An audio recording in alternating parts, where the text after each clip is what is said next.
You must go and do nuts before you do care. It's not easy. Care, you might, if you don't read nuts, you can't do care. You must go and do it. They never understand it. It's Jimmy Whitey.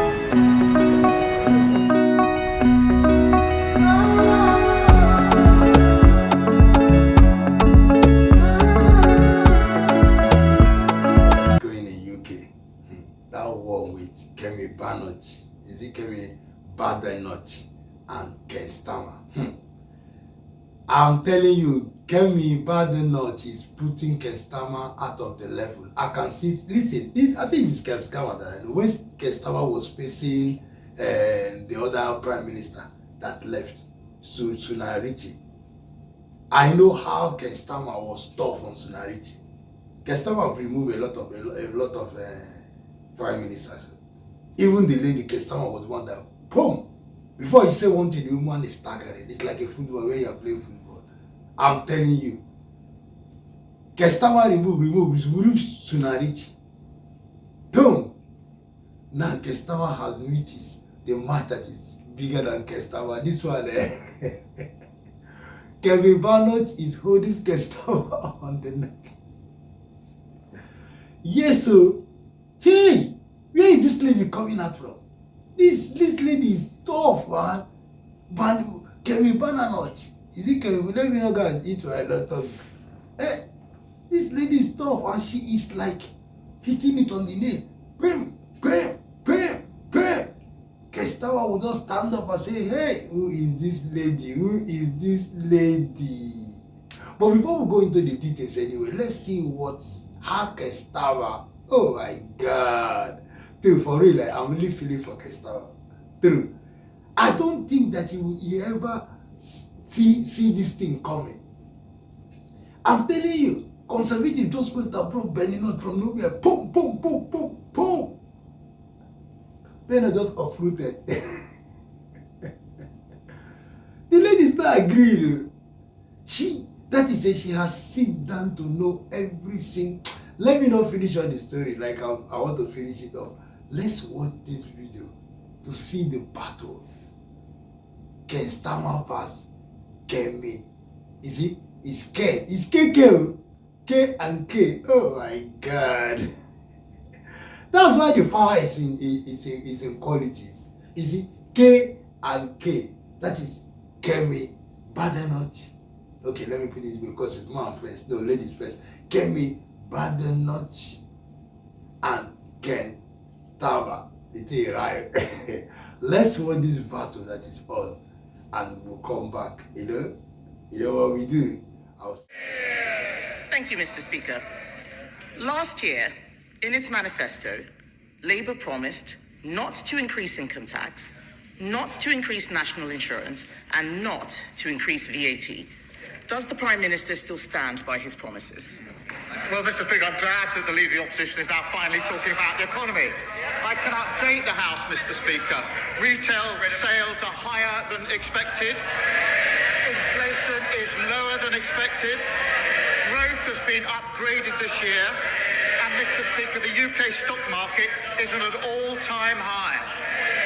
The budget is on the 26th of November, and we will lay out our plans. But I can tell the House now that we will build a stronger economy, we will cut NHS waiting lists, and deliver a better future for our country. Well, Mr. Speaker. Yes. What a fascinating answer. It is not the same answer that I received when I asked exactly the same question, word for word, on the 9th of July. Then the Prime Minister replied with just one word, yes, and then he sat down with a smug grin on his face. What's changed in the past 4 months? Mr. Speaker, as she well knows, no Prime Minister or Chancellor will ever set out their plans. But Mr. Speaker, I can say this, Mr. Speaker, because the figures on the productivity review that's being undertaken, this is a judgment on their record in office. Those figures are now coming through, and they confirm that the Tories did even more damage to the economy than we previously thought. Now we will turn that around. we've already delivered the fastest growth in the G7 in the first half of this year. 5 interest rate cuts in a row. Trade deals with the US, EU and India. They broke the economy. We're fixing it. Mr. Speaker, he says no Prime Minister or Chancellor will say these things before the budget. Has he told his Chancellor? Because she's been out there flying kites, causing constant speculation around the budget that is damaging the economy. All week, they've been briefing about tax rises.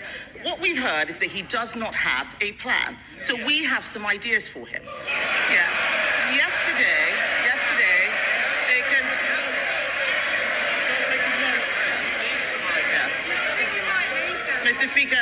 Mr. Speaker, it's quite clear that they need some ideas. On this side of the House, we believe in scrapping taxes on family homes. Yesterday, we voted to abolish stamp duty. They voted against it. Even the Deputy Prime Minister, or the former Deputy Prime Minister, who resigned in disgrace for not paying stamp duty, voted to keep it. So, Mr. Speaker, I will remind them, on this side of the House, we know that abolishing stamp duty is how we get young people on the housing ladder and get the economy growing. So why won't he scrap this terrible tax? Why didn't they do it then in 14 years in office? Mr. Speaker, as I said, the productivity review figures are now coming in, and they show the true extent of the damage that they did. And she asked us to take advice from them. We all know, these figures are coming out, we all know that austerity damaged the economy on their watch. The botched Brexit deal damaged the economy on their watch. Liz Truss's mini-budget damaged the economy on their watch. So we'll take no lectures or advice from them on the economy. They won't be trusted on the economy for generations to come. And Mr. Speaker, that's why at our budget, I can be clear, there'll be no return to austerity. That's what broke the country. No return to the instability of their mad borrowing spree. And we'll end the unfairness and low growth that squeeze living standards for working people. That's the path to national renewal. Kemi Bodenoch. Mr. Speaker, Conservatives reduced the deficit every year until the pandemic. We more than doubled the personal allowance. We left 4 million more jobs than we found from Labour. We brought inflation down to 2%. It's nearly double. Mr. Tufnell, you're in my sights. The pantomime season has arrived, so don't start it too early. Mr. Speaker, on our record, we brought inflation down to 2%. It has doubled under him. We left him the fastest growing economy in the G7. It is no longer. The truth is, they have no ideas. We're giving them some. There is another way to get growth. It's cutting welfare spending and getting people into work. Last month, I offered to work cross-party with him to bring down welfare spending because he knows, and we know, that he'd rather dip into people's pockets than upset those people behind him. Instead of tax rises, will he work with us to find a way to cut welfare spending and get Britain working again? Mr. Speaker, she talks about their record. Let's go through it. They crashed the economy. Inflation went up to 11%. Mortgages went through the roof. Welfare spending went up £33 billion, and they want to give us advice. And they reduced the UK to a laughing stock. Because of our budget, Mr. Speaker, waiting lists have come down, wages are up, mortgage rates are down, and other countries want to do deals with us. Just on Monday of this week, the Turkish government signed an £8 billion deal for typhoons. Earlier this year, the Norway government a £10 billion for frigates. That is because of the budget that we passed, fixing the mess that they left. Mr. Speaker, it's not because of the budget that he passed. I started that deal back in January 2024. But I welcome it. There are some things, Mr. Speaker, it's got nothing to do with their budget. We're lucky it's still happening. So I welcome the £8 billion deal that he's done with Turkey. But I will remind him that just last month, his Chancellor borrowed 20 billion pounds. He'll have to sell a hell of a lot more jets to make up for that. And he won't rule out any tax rises. He can't cut spending. He is increasing unemployment. This man knows nothing about economic growth except how to destroy it. In his weakness, Mr. Speaker, he has caved into the unions with their regulations that will cripple businesses, costing them £5 billion every year. Yes, please do speak up, because I want every single business out there to hear Labour MPs heckling when we talk about the damage that they are doing. So I ask the Prime Minister, how on earth can he consider adding more burdens for these firms to deal with? Mr. Speaker, she's overlooked the fact that we had the highest growth in the G7 the first 6 months of this year, and that growth's just been upgraded. 3 interest rate cuts. Mr. Speaker, we're not going to take lessons from them. She's now introduced what I understand to be, I think she calls it a golden economic rule, this golden rule that she's now putting forward, very golden. £47 billion, Mr. Speaker, of unspecified spending cuts, with no detail whatsoever. Mr. Speaker, let me put that in context. That would be 85,000 fewer nurses, 234,000 fewer teachers, or cutting every police officer in the country twice over. No wonder the Institute for Government said she's on shaky foundations. That's exactly what caused the problem in the first place. Mr. Speaker, the fact that he has to stand there and make stuff up just shows what kind of finance we have. We had an itemized list. Of 47 billion, 23 billion was on welfare spending, which I asked him to work with us to cut. He refuses to do so. All he knows how to do is tax. If you work, they tax you more. If you save, they tax you more. If you buy a home, they tax you more. None of these taxes were in the manifesto, which he had 4 years to prepare. Mr. Speaker, he is raising taxes because he is too weak to control spending. He's blaming us, he's blaming the OBR. Last week they were blaming Brexit. Isn't the truth that with this Prime Minister, it's always someone else's fault? It's not like I come in the part 2, but this like is part 2 of this thing. Have you guys seen what happened? How she was talking about the tax payment. I'm telling you, and let's be sincere with what Kemi does. The tax is too much. I think I'm here experienced it. I've seen the heat. I know how much tax that I pay. A lot of people are complaining. A lot of people are really complaining. Even now, the unemployment rate now is high. Let's be fat about it. The unemployment rate in England now is high. It's high. That a lot of people are not even working. I know how many people before highest 3 months you have gotten a job. If you search well, highest 3 months. But now, the first question they will answer you. Now they have even entered. They will soon be answering. They have answered and entered that one that they entered now. That have you? Let me put it well. Let me rehearse it well. If I can't, I don't know how make people laugh, but I'll say it. They say, did you get any free food, free dinner when you were in school? Did you get any that? Okay, then what concerns free food with employment? I'm looking for employment. You asked me, did you get free food when you were? Did you go to free school? You know this kind of thing, it marvels. Even when I see it sometimes, I used to laugh. I first of all laugh.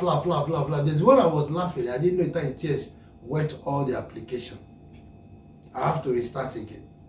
They're telling you. And if you don't answer that question, they will tell you it's non and void. No, it's non and void. They tell you they are disqualified. They will not even they will not even call you for interview. I think you see. It's not the fault, it's because of this unemployment. So people are trying, making it like this. I know what they are doing. They're trying to tell you that, listen, if you lose your job, you have to go through all these things again. So think about it before you lose your job. You understand what I'm saying to you? So a lot of people are not working. If you see youths that are not working, some African countries are complaining. If you come down to UK, to some diaspora country, you see a lot of their youth, they don't have jobs and they are really looking for jobs. I know the one that made me say, uncle, do I have any cleaning job or any job? I say I wait you. Cleaning job now is like Igbimbo. When I say Igbimbo, it's like Igbimbo. You have to dress like suit. You can't imagine. You have to dress suit. You have to get qualification. Sometimes they might look now is degree. Don't have 2.0, nothing for you. Oh level. I'm telling you, this is cleaning job is job that you don't even need to apply it as you are passing by. So okay, can I join? You say one hand, don't waste time. The cleaning job that I did here, I didn't apply for it. Cleanology, I remember them. Not even only cleanology, the one cleaning job I did again. It's just I was looking for job, looking for proper job. It's not like it's not a good job, it's a good job, proper job. When they will come and say it's my mother, yeah, it's good job, I beg. I don't call it's good job. Oh, it's very nice. Even after all, people are feeling for it. My friend bought 2 cars for it. So like what I was saying, let me return back. As I was just passing, it's passing by, I just entered there. I said, I'm interested. They say, what are you interested in? I said, that thing that person is in cleaning. So, enter. Do you want to start now? I said, that is it. They asked me, do you want to start now? Boom. That's me. Before you know, there's someone, before in a week, I started collecting money. But now, that thing is no longer. Do you know, one day I decided to use my YouTube. Let me go and try it. As I entered there again, and I said, I want to, they say, you want to do what? I said, I want to work, cleaning job. They say, have you gone online? I say, I say, bros, online again. It's here, it's just the time I got this job, I came here and I got it now. And the guy say, time have changed. You see this time changing. You have to go and get interview. And when you come in, please, when you get the interview, wear suit and tie. Make sure you come with your credential. And did you go to university? I say for cleaning job again. He say yes, sir. I say, bros, don't worry, it's okay. Let me carry my 2 left legs as I enter this place and carry it and walk out. As I was going, the guy started taking broom to clean that place. That shows that I'm a bad luck. That is, I'm just telling you, cleaning job, construction job is the heavenly one. It's the one of the heaven, don't touch. That one, maybe you have to go after university to get that one. Talk less. Is it caring job now? Care. Care, you might, if you don't read notes, you can't do care. You must can't do notes before you do care. It's not easy. These are jobs that are very, very easy. It's not easy again to get care job now. It's not easy. Employment rate is high. It's not a joke. Not only here, I'm not talking it's only here, both other diaspora countries. They are really, see the world, listen, what I understand that the world are struggling for employment. People are entrepreneurs are not really, people are not opening company again. People are struggling to opening company. And these are things that the government need to sit down to talk about. One, I'm coming. I want to talk about this thing in the next part. Let me just give a tips of it. You see one. You see this. What do you call it? What do you call it? Custom tax. What do you call it? All these custom tax are part of the things that cause inflation in the country. You see, custom duties, when it's high, it can break down the economy of a country. And these are things that the country themselves, the government themselves, they can adjust. You can adjust it. You adjust it. If the custom cannot take control, cannot control it very well, then the government will take over it and put their own rate there, and that will be the rate. That is it. Other things are what? Taxation. When you tax people, you overtax people, and yet there's no employment creation of jobs. there's nothing coming in, how do you expect the people to pay the money? Just like Nigeria are taxing that if they don't, Lagos say they don't care what you are doing. Is it no? Is it no? What I was hearing now, that the new economy, whatever taxation man that came out, they say he doesn't care. If you're Olosho, pay your tax. If you're armed robber, pay your tax. You can't imagine. If you're a Waka Waka person, pay your tax. And the Waka Waka person, I think he's just walking and walking. He said the place you're walking is it your land? Is it you think you're matching the ground? Pay your tax. So that means if you are sleeping too, you pay your tax. If you cough, you pay your tax. Listen, this is the new law that's coming out in Nigeria now. Okay, where is employment now? So what I'm saying, and so a lot of people who have this idea of entrepreneur, bringing out things, are not being empowered. Like UK is trying. UK is trying, at least they have benefit, they have people, they give money, but a lot of people that are on benefit, they don't want to be on benefit, they want to work, but they are not seeing work, and it's making them like, oh, why will I remain on this benefit? There's a lot of people they don't want to be. I've really interviewed a lot of people say, no, I don't like the benefit of the thing. I think I want to go and work and get money because I'll get more money than being on benefit. And the benefit too is not easy, because I know it's not easy for the government, but a lot of people are out of job, and that benefit money is not even enough. By the time, if you're somebody that have a girlfriend, those one that have girlfriends, no one, not two. 100 has gone. Then let's go to the next one, the next option. Remain 200 something. That my friend that only his house rent alone, bearing 500. Wait, what remain again? He will sell his clothes, sell it, and sell his laptop and complete it. Then it's called on benefits. It's not benefits, it's on benefits. So that money people need is not enough. People need to go and work. But still, it's better than so many countries that are not even giving anything to any of their citizens. That's where we are looking at it now. It's better than so many countries who they are, even you are unemployed on your own, medical on your own, security on your own. You wake up on your own, walk the street, police carry you on your own. Then, why would they not have president? President is not on his own. But as the rest citizen, they are on their own. Example, Nigeria. You come to the airport, no trolley. The one you see, touch it, is 5,000. 5,000, you want to sell it? No. It's rent too. It's rent. It's rent that be at the desk. And then Chris, is it not this thing that is everywhere in Heathrow Airport? They say Heathrow, is this Heathrow? They tell a desk, is this Heathrow? This is not Heathrow.